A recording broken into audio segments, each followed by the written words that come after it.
কেমনে বুঝামু কেমনে, এরপরেও যদি কোন বুঝি নেই আমার বুঝানোর ক্ষমতা নাই।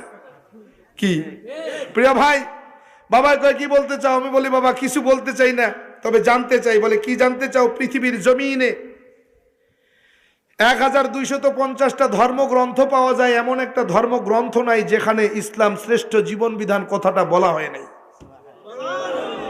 বাবা কয় বলতে পারো কোথায় আছে?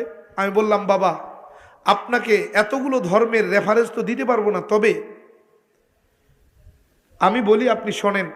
আপনি তাওরাত খোলেন। তাওরাত কি খুলবে? তাওরাতের মধ্যে তাকায় দেখেন, তাওরাতের মধ্যে আছে ইসলাম, ইসলামী শ্রেষ্ঠ জীবন বিধান। আপনি জবুর খুলেন, জবুর, জবুর বলছে ইসলামী শ্রেষ্ঠ জীবন বিধান। আপনি বাইবেল খোলেন, বাইবেল বলছে ইসলাম ইজ দ্য বেস্ট, ইসলামী শ্রেষ্ঠ জীবন বিধান।